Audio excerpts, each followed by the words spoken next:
ভারতের প্রধানমন্ত্রী নরেন্দ্র মোদীর ৭৪তম জন্মদিন উপলক্ষে আজমিরের খাজা মঈনুদ্দিন চিশতির মাজার কর্তৃপক্ষ ভক্ত ও দর্শনার্থীদের মধ্যে ৪,০০০ কেজি জর্দা বিতরণ করেছে। প্রধানমন্ত্রীর জন্মদিন উপলক্ষে বিশেষ এই জর্দা রান্না করা হয়েছিল দেশটির অন্যতম এই মাজারের নিজস্ব রান্নাঘরে। গেল ১৭ সেপ্টেম্বর ছিল ভারতের প্রধানমন্ত্রী নরেন্দ্র মোদীর ৭৪তম জন্মদিন। ১৯৫০ সালের এই দিনে গুজরাট রাজ্যের ভাদনগর, বর্তমানে গান্ধীনগর জেলায় জন্মেছিলেন তিনি।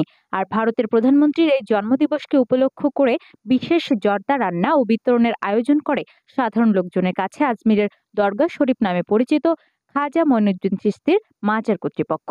দরগা শরীফের সার্বিক দেখভাল ও ব্যবস্থাপনার দায়িত্বে রয়েছে খাজা মঈনুদ্দিন চিশতির বংশধরদের গড়ে তোলা চিশতিয়া ফাউন্ডেশনের জ্যেষ্ঠ সদস্য সৈয়দ আফসান চৌধুরী সংবাদ মাধ্যম এনডিটিভিকে জানান, ১৭ সেপ্টেম্বর সারাদিন দরগা শরীফে আসা ভক্ত ও শরণার্থীদের মাঝে বিতরণ করা হয়েছে এই জর্দা।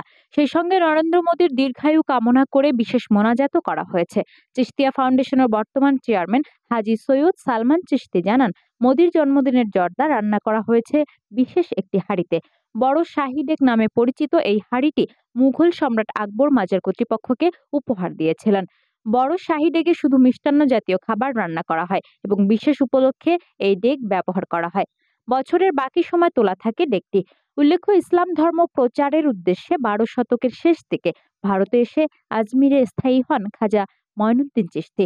আর তার মাজার দেখতে ভারত থেকে এবং বিশ্বের বিভিন্ন দেশ থেকে প্রতিদিন হাজার হাজার হিন্দু, খ্রিস্টান, বৌদ্ধ, জিন, মুসলিম বিভিন্ন ধর্মের অনুসারী মানুষ, দর্শনার্থীরা। যেসব ভক্ত দর্শনার্থীরা মাজারে আসেন তাদের সবাইকে নিরামিষ খাবারের মাধ্যমে আপ্যায়ন করার প্রথা শত বছরের।